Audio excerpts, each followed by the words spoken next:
our turning point, let's say family, but I want you guys all to see the Medal of Freedom and be able to look at it in the back of it. You guys are all part of the legacy. So and then on the back, it's the first and last time up with a cross on it.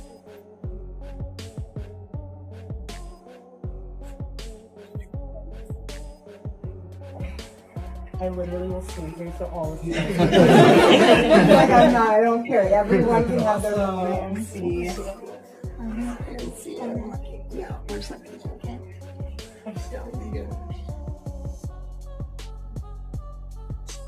Thank you. This is Erika Kirk. She's smiling, laughing, and holding up the Medal of Freedom like it's a trophy moment. And people are not buying it. The energy feels off, and the internet has noticed. Body language experts have already dissected that footage frame by frame, and what they found left viewers speechless. So here's the question everyone's whispering. Is this really how a grieving spouse acts after such a high-profile tragedy? Or is there something deeper happening behind the scenes? Of course, no one can dictate how a person should handle grief, but the optics here are strange enough to ignite a full-blown debate. Charlie Kirk wasn't just another name in politics. He was bold, fiery, and a major force in conservative circles, especially on college campuses, where he built his brand brick by brick. That's why the tone shift after his sudden passing feels so strange to those who followed him for years. Erika appeared on camera just days after his death. Again, there's no single right way to mourn, but many fans couldn't necessarily think they know what's going on yet. There's a lot of weird shit going on with this. I know. First of all, there was that one guy who was the decoy. All right, so you got this guy who's an older guy who starts yelling out. Didn't he take his pants down? He took his pants down. This guy was at 9/11. He was at the Boston bombings. All the hits. He called in a fake bomb at another place. And then he did this at this thing. Right after, so somehow or another, this guy has the state of mind that the moment someone gets shot, he yells out and says, I did it, and takes his pants down or something like that. And a guy wrote, this guy got what he deserved. No, he didn't. He had open debates. That takes courage. So if you didn't agree with him, you could come and speak. Let's be clear. This isn't about throwing accusations. It's about asking questions that keep multiplying as new clips emerge and more people give their interpretations. The internet is watching closely because one new angle could flip this entire story on its head. In this video, we're breaking down Joe Rogan's biggest concerns piece by piece, from the inconsistencies he spotted to the reactions that have everyone talking. We'll go over what experts said about Erika's body language, how it compares to typical public behavior after a loss, and why social media... This kid who's not military trained, this guy, first of all, how did he get to the roof? How come nobody was looking? How come nobody was like, there's a direct line of sight between where he's sitting and those roofs? You guys didn't check? You don't have a drone? Like, that's insane. So he's on the roof, he shoots, he jumps from the roof. He jumps down 14 feet. Yeah, we saw didn't they have video of him jump? Somebody had a cell phone video of him jumping. There's down, a video right? of him jumping. So this guy, whoever it is, jumps off of the roof and lands, whether or not he's even the guy who shot him. Maybe he thought he was going to shoot him. Maybe he's a patsy. Maybe he did it. I feel like he's a plant. Did you see the video? Did you see the person doing the investigating on his mom's Facebook? No. You haven't seen this? Have you seen that, Jamie? Some dude online. His mom's got a weird Facebook. I spill coffee. Very trippy. It doesn't make any... Joe Rogan's deep dive cuts through the noise. He's not just reacting to headlines, he's challenging every official claim. He's connecting the dots between small details that don't make sense, and when you line them up, the contradictions are impossible to ignore. Now listen to what Joe says about the suspect, because this part is bizarre. Reports mention an older man at the scene who suddenly started shouting, I did it! I did it! Before, out of nowhere, taking off his pants. Joe pointed out that this strange behavior effectively shut down any meaningful questioning. You can't interview someone in that state, can't verify motives, and suddenly the entire timeline becomes a blur.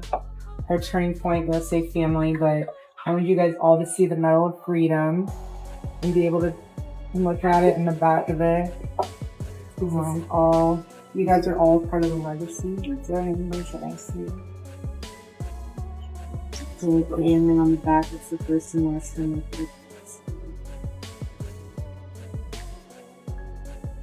That is why people are demanding answers and a timeline that fills every missing piece. No rumors, no theories, just hard fact. Now, Joe Rogan is not just some guy who knows about firearms. He is an expert who understands their mechanics on a professional level. So when he tore into the official version of this case, he did not sugarcoat anything. He broke it down piece by piece, explaining that to disassemble and rebuild that kind of antique gear, you would need specialized tools, exact precision, and real experience. Even a seasoned expert would spend hours doing it safely. Then came the biggest question of all. How did this young man even get up to that rooftop? No guards, no drone cover. She seems really upbeat, really happy, only days after her husband was assassinated. That looks like smiles. That looks like laughing and happiness and joy. So many people noticed this. Erika was laughing right after her husband was assassinated. Now, I'm not saying she's celebrating. I'm saying it's... One viral comment summed up the mood perfectly. It read, "Everyone grieves differently, but no one grieves like her." That single line exploded across the internet because it said what thousands were too cautious to say out loud. But then things took another turn. That was not the only clip circulating online. More footage surfaced, and once people started connecting them, the picture became darker. Another video showed Erika arriving at an event, stepping out of a car. This time, she looked shaken, wiping her face, appearing fragile and emotional. The clip spread fast, but instead of sympathy, it sparked scrutiny. People urged others to watch closely, pointing out that something in her expressions did not look like authentic pain. Excited. It's weird to say excited, but it's also very surreal to say it because I know that God will use all of this in a way that will glorify Him, further Charlie's legacy, and Charlie's up in heaven just having... He's rooting us on. I know that. He's so rooting us on. Yeah. And just like that, the internet exploded. Comment sections filled with accusations of bad acting, rehearsed tears, even side-by-side edits comparing her expressions to movie scenes where actors fake crying. It was not about cruelty. It was about what so many described as a strange disconnect between the tragedy and her behavior. Something about it just did not feel real. You know that gut feeling when something seems off, even if you cannot explain why. That was exactly what people were feeling. Still, maybe everyone is reading it wrong. Maybe this really is how Erika handles grief and pressure when the whole world is watching. Very much a real smile. The way that the eyes wrinkle, the way that the corners of the mouth go up, that all matches what would be a legitimate smile. So when people are saying, is she acting? Not right here, she isn't. That seems to be actual. She actually feels good right there. A way that always keeps Charlie first and his dreams alive and his legacy. And then afterwards she says, keeps his dreams alive. When she raised her eyebrows, she wants you to understand she is planning on keeping his dreams alive. That's something she's actually feeling as she's talking about it. Because when we raise our eyebrows, it brings attention to our face, and that's what she's focused on. You have to think so much of this is unconscious. So it's not like if she's trying to perform in some way that she could fake all of these things. What she's saying right now really does seem to be tied into how she's feeling. First, and his dreams. People handle grief in their own ways, right? But let's put this into perspective. If we are going to question her reaction, we should at least understand what genuine, unfiltered heartbreak really looks like. Think back to when Kobe Bryant passed away. The entire world watched a tidal wave of real emotion, something that could never be staged or rehearsed. That is the level of raw authenticity people are now comparing this moment to. Vanessa Bryant lost both her husband and daughter in that tragic helicopter crash, a tragedy that shattered millions of hearts around the world.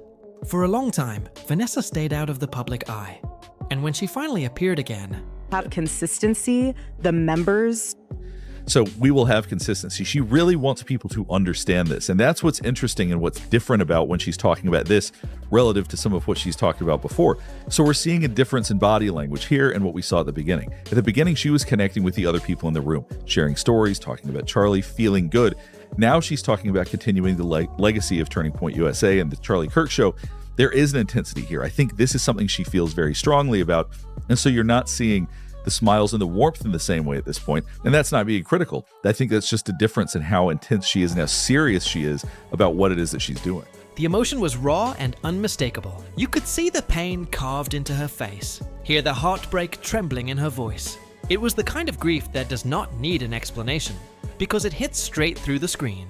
Now look at the comparison that has social media in overdrive. On one side, Vanessa barely able to speak, eyes red, voice shaking, fighting to stay strong under the weight of unimaginable loss. On the other, I want to preface, we're not awkward. We're not like weird. We're not cringe. We're not going to be tweeting as if it's him. That's tone deaf and really disturbing. And anyone who does that's like morbidly off. Yeah. That's not what's happening. What's happening is the team is keeping this alive because we have Charlie in each and every one of us. Yes. And it is going to be continually the North Star of the conservative movement, of the voice of the youth, of the voice of the base, and that will not end. All right, so earlier we talked about incongruity, and sometimes that means when something is incongruent with the environment, but other times it's an incongruity between someone's words and behaviors. And people who are very empathetic are extremely sensitive to that type of mismatch. They notice it pretty much immediately.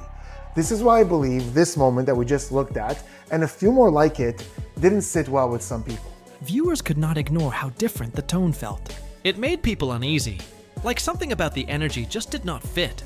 Now, to be fair, grief does not come with instructions. Everyone copes differently. Some go silent, some drown themselves in work, others smile through the pain.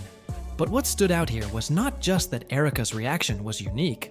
It was that it felt completely detached from grief altogether. Instead of sorrow, people saw positivity, confidence, and excitement about the future. Only days after losing her husband. And that contrast set the internet on fire. Viewers were not being cruel. They were genuinely baffled. This was not about judging how she grieved. It was about wondering if she was grieving at all. Then came the twist no one saw coming. After Charlie's death, someone had to step up and take control of Turning Point USA. And that someone was Erika herself. I was gonna say it, Erika Kirk'S behavior is unsettling as fuck. It's not conveying real grief, it's conveying performance. It's giving uncanny valley. Taking control of your late partner's organization would normally feel crushing. A mix of grief, pressure, and overwhelming responsibility. But Erika's approach, completely different energy. She was upbeat, focused, almost celebratory.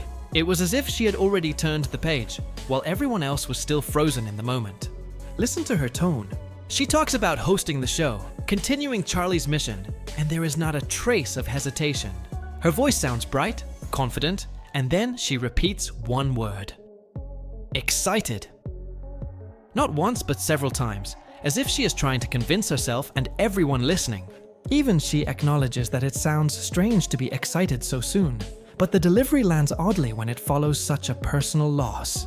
From there, she shifts into business talk, calling their future blessed, hinting at upcoming projects and amazing things in motion.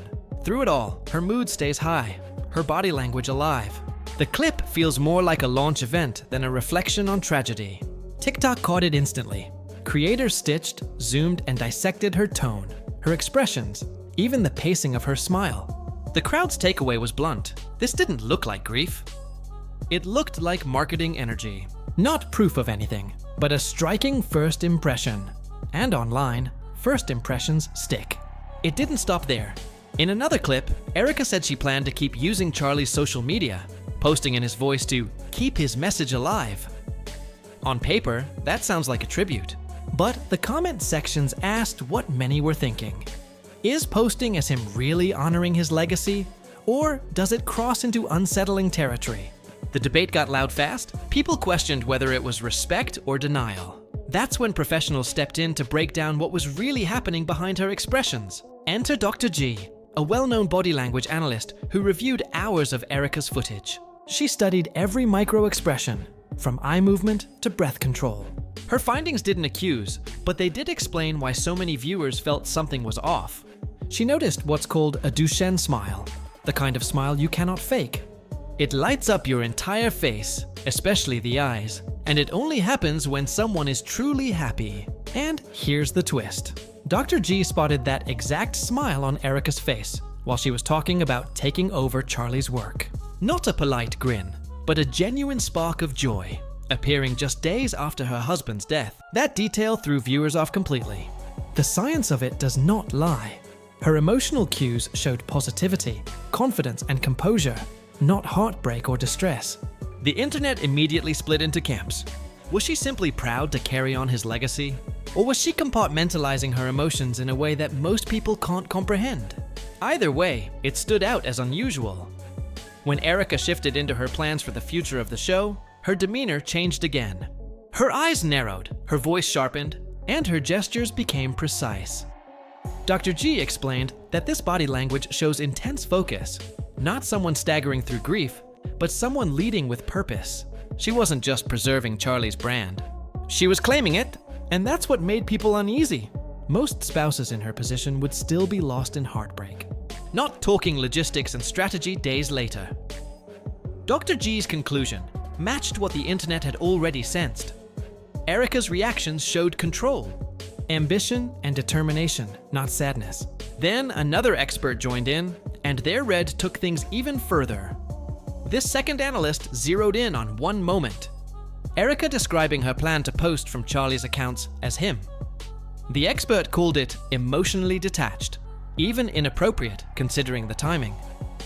They explained that pretending to speak for the dead can feel unsettling, like refusing to accept reality. It's not about motive, they said, but about how it reads emotionally. To some it might seem loyal. To others, it feels eerie, like crossing the thin line between tribute and denial. One expert went as far as calling it disturbing, suggesting it placed brand preservation above private mourning. Still, that's interpretation, not fact. Analysts are not mind readers, but their takes shaped the narrative. The real turning point came from a TikTok reviewer who went deep, timestamp by timestamp, breaking down Erika's footage like a film study. Their detailed frame-by-frame analysis caught the public's attention in a way no expert had before. They started with the event entrance. Erika walked out to flashing pyrotechnics, dramatic music, and cheers at what was billed as a memorial-style moment. Maybe that staging was not her choice, but the optics hit hard. Then came the crying scene. The reviewer slowed it down second by second and noticed something strange. There were no visible tears, no watery eyes, no smudged makeup, even under harsh stage lights. Her expressions looked like the shape of crying, covering her face, taking deep breaths, but without the physical signs of it. They noted how every gesture seemed perfectly timed to the music, lifting her chin right as the score softened, like choreography. To be fair, maybe she had no tears left to cry. Maybe she was emotionally drained after days of private mourning. That's possible. But when you stack that moment beside everything else, the upbeat energy, the confident tone, the excitement about taking over, it creates a picture that just feels off to many. And that's why this analysis hit so hard. Thousands of people echoed the same thought. This doesn't feel real. It feels like a performance. The more footage they compared, the more consistent that feeling became. Between expert reads, social breakdowns, and viral comment threads, the story stopped being about one clip. It became an archive of odd details. But while everyone was busy picking apart Erika's reactions, Joe Rogan zoomed out and saw a bigger picture. He wasn't saying she was guilty of anything. He was suggesting her strange behavior might be just one piece of a much larger, more chaotic puzzle. On his podcast, he said when powerful people want the truth buried, they don't just hide evidence, they flood the story with confusion. Conflicting reports, random witnesses, missing details, bizarre timelines. Eventually, the noise becomes the cover-up. So here we are, watching, guessing, questioning. Is Erika simply in shock, smiling through pain? Is she genuinely excited about carrying the legacy forward? Or is there something larger happening behind the curtain? Something orchestrated, something we're not supposed to understand yet. No one has solid answers, and that's what makes it so unsettling. Normally, grief speaks for itself. You can feel it through the screen. But with Erika Kirk, people are left asking the same haunting question. Is she even sad at all? So I'll leave you with this. What do you think is really happening here? Drop your thoughts in the comments. I read every single one. Is this deep shock, polished PR, or something far stranger? If you want to stay locked in as this story keeps unfolding, hit like, share it with a friend, and subscribe for updates. Because the deeper this goes, the stranger it gets. Stay sharp, stay curious, and I'll see you in the next one.